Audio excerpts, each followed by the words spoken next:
Hey guys, my name is Matsumiao, and today I'm excited to say that a bunch of operators in Rainbow Six Siege are going to be seeing some pretty substantial changes at the start of Year 4. Probably the most significant one, or at least the one that's going to impact the most players, is that Ashe is no longer going to have access to an ACOG on her R4C. Now, the reason why Ubisoft is doing this is that currently, this weapon has a 99% pick rate when people play as Ashe, and they're trying to make her other option a little bit more appealing.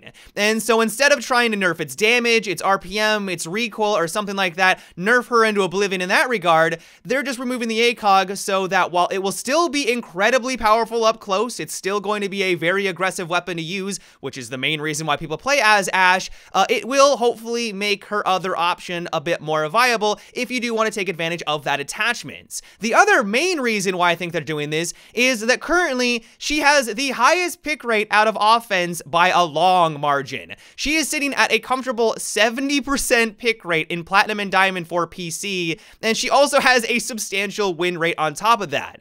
And so I imagine the thought process behind this change is that they're really just trying to get people to get out of their comfort zone, try out other weapons, but also try out other operators. 70% pick rate is way too high. It's not as high as what Ella was when she was overpowered, but it's starting to creep into that territory. And I know that some people will argue that she was just a comfort pick, and I do agree. A lot of people play as her just because she's easy to use. She's got a great weapon, she's got a great attachment that doesn't require a whole lot of thought. She just rushes the objective, like I understand that, but I do understand also why they're trying to change her slightly to reduce that pick rate and get people to kind of experiment with some other operators. Now, one thing I found very interesting about these patch notes though is that apparently this is going to be the test bed for future operators, offensive ones, and if they need to have access to ACOGs. You may have noticed that every single time a new operator comes out for the offensive side, that they always have access to this attachment. Well, if this Ashe experiment goes well, that may no longer be the case. Let's be honest, if you have access to an ACOG pretty much on every single operator in the game,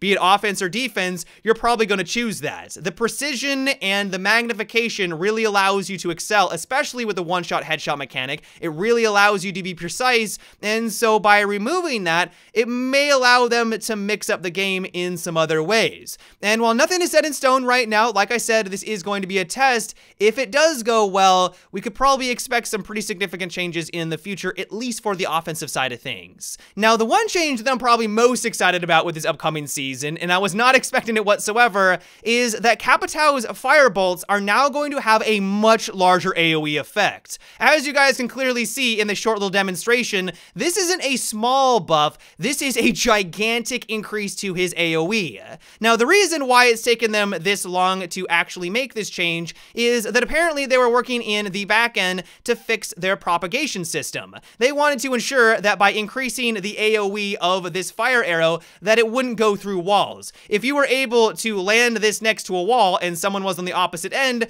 to have them actually take damage from that, like that would be a game-breaking mechanic. And so they needed to resolve that before they implemented it. Now, thankfully, it's also going to do reduced damage. It's going from 19 damage per tick down to 12. And so if you're worried that this thing is now going to be unstoppable, I still think it's going to be strong, and we'll get to that here in a second. It's not going to take you nearly out as quickly. And so you are going to at least have some chance to identify, oh no, the entire room around me is now ablaze, I need to move away. But that's the thing, it's now finally going to act the way that it was meant to be, which is area denial. This is going to have a substantial increase in the amount of ways that you're going to be able to use this gadget. You identify that someone is in the corner of the room, you don't want to peek that because they have a really large advantage against you, well, just get his arrow somewhat in the general area of where he is. You don't have to peek him directly, that's going to cause them to have to react. They can't just stand there, they're now going to have to move, which will hopefully give you the advantage. If you just simply want to lock people out of getting access into a specific room because you're trying to plant the diffuser,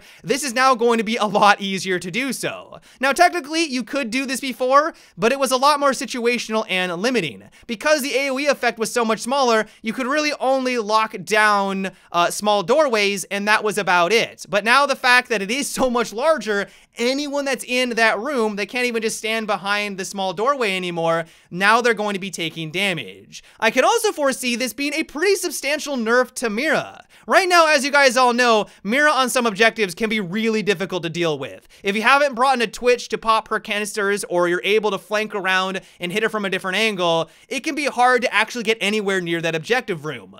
With this though, Capitao I think is now actually going to be a hard counter. Fire his bolt kind of in the general vicinity behind her Mira, and now because it has such a large AoE, as long as you kind of got it in the general vicinity, it's going to force her away from her Mira so that you and your team can now push on in, and they're not going to be able to use her gadget. Like, this I think is going to be a pretty big game changer. Another change I know people are going to be thrilled by is that Dokkaebi is going to be getting some nerfs. After 18 seconds, her phone call is just going to stop ringing. So if you're in a situation where you know a lot of people are right around the corner, they know where you are clearly, and you have just no time to actually turn off your phone, eventually, as long as you wait it out, it is going to turn off. So you don't have to leave yourself vulnerable to actually go through the animation. So that's one nice change. On top of that though, Mute is now going to be a much better counter against her. As you guys all know, if you're standing on a Mute jammer when she calls, your phone doesn't go off. But a lot of times, because movement is very important in Rainbow Six Siege, you don't want to just stand still the entire time.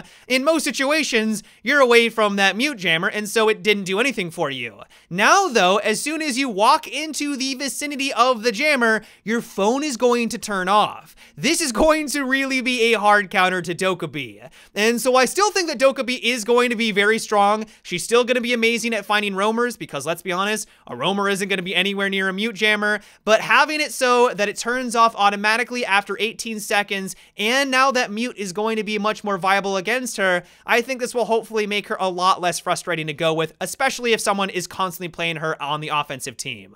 Another operator that's getting a nerf is Lesion.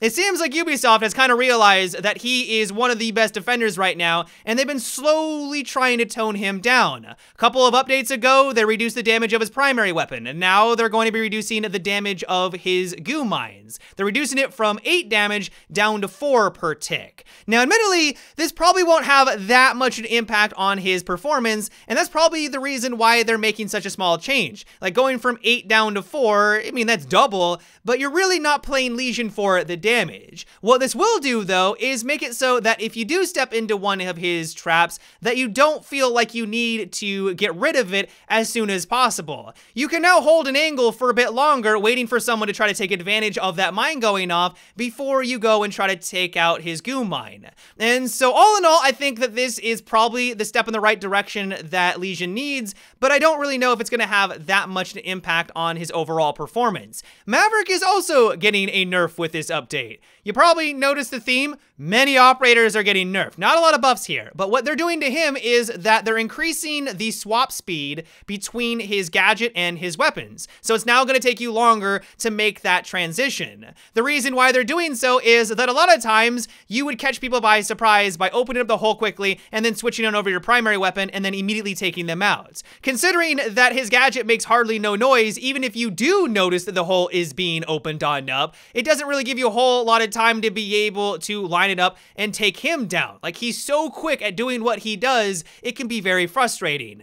They do mention in the article that they might go on in at a later date and increase the volume of his gadget, but that would require a lot of extensive audio work that they're not really prepared right now to do. Like, it's not a simple fix. And so at one point, they might increase that audio so that it's just easier to identify where he is, but right now, this seems to be kind of the band-aid fix. Now, sadly, it doesn't look like Lion is going to be getting any changes with this update. I know a lot of people were hoping that with this first season, he was going to be getting his rework, but that doesn't look like it's going to be the case. They do mention in the article that they will be revealing more information about his rework at the Rainbow Six Invitational, but it is going to be at a later date for the actual rework. This same policy also applies to Glaz. Right now, he isn't really the operator that locks down long corridors. He's more of the person that places his smoke and actually gets very aggressive, which kind of goes against his design or the philosophy that they have for him.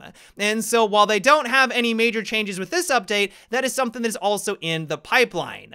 One thing I know that people are going to be excited about, though, is that it looks like Blitz is going to be seeing a nerf. It is now going to take him longer to aim down sights. They even acknowledge that he is one of the more frustrating operators to deal with, and so this is one way they're trying to alleviate that a bit. He is going to be seeing more changes in the future, but just like Lion and Glaz, that is going to be at a later date. All in all, though, I cannot wait for this patch to go live. With the 2 new operators coming this new season, with the new map, and these changes, I'm really hopeful that this next season is going to be fantastic. But yeah, guys, that is about it for today's video. I hope you enjoyed. Let me know what you thought about all of these changes. Are you looking forward to the nerf to Ash? Are you kind of disappointed? Let me know your thoughts down below. But yeah, guys, until next time, have a good one and take it easy.